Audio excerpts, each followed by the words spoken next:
Uma liminar concedida pela 6ª Vara Civil da Justiça Federal do Rio de Janeiro anulou parcialmente um decreto assinado em junho pelo presidente da República, Jair Bolsonaro, que exonerou 11 peritos do Mecanismo Nacional de Prevenção e Combate à Tortura.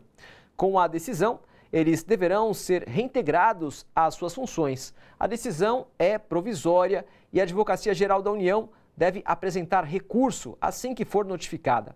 A reportagem é de Marta Raquel. Você sabe o que configura a tortura? Essa violação dos direitos humanos, que muitos acreditam ter ficado no passado, pode acontecer de muitas formas. Pessoas que estão em privação de liberdade, seja em prisões ou clínicas psiquiátricas e terapêuticas, ainda hoje estão reféns dessas práticas desumanas. Hoje, nesse momento, algumas pessoas presas que contraíram tuberculose dentro das unidades prisionais por não ter ventilação, uma doença que passa pelo ar, tem toda uma movimentação. E aí essas pessoas, elas estão vivendo todas amontoadas num espaço que daria para comportar ali 8 pessoas. Elas estão vivendo em 50. Então esse é um dos casos. Estar em privação de liberdade significa viver de acordo com condições impostas. E para fiscalizar estas condições, existe desde 2013 o Mecanismo Nacional de Prevenção e Combate à Tortura. No início de junho, Jair Bolsonaro decidiu exonerar todos os peritos responsáveis por essas fiscalizações, deixando mais de 800 mil pessoas vulneráveis à tortura. Ele desconhece a missão do mecanismo, ele rompe com preceitos fundamentais da Constituição Federal, onde a tortura ela é um crime inafiançável e posteriormente tipificado e por isso mesmo não tolerado no Brasil.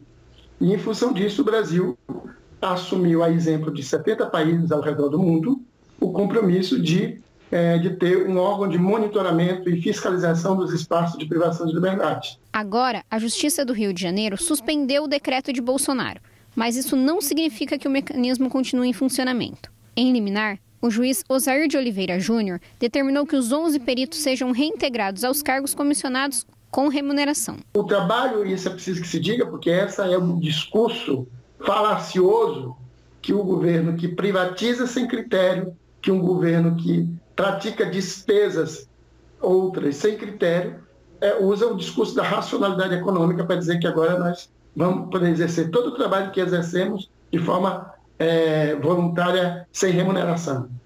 Como se isso fosse um custo. Só um governo que não sabe distinguir a diferença entre investimento e gasto pode atribuir a esses serviços essenciais, não é, uma condição de trabalho voluntário. Fábio Pereira, da Associação de Amigos e Familiares de Presos, diz que na atual conjuntura política o órgão é de extrema importância, mas que é preciso que fique claro como essas denúncias poderão virar ações. Imagina o grau de tortura psicológica que isso é estabelecido.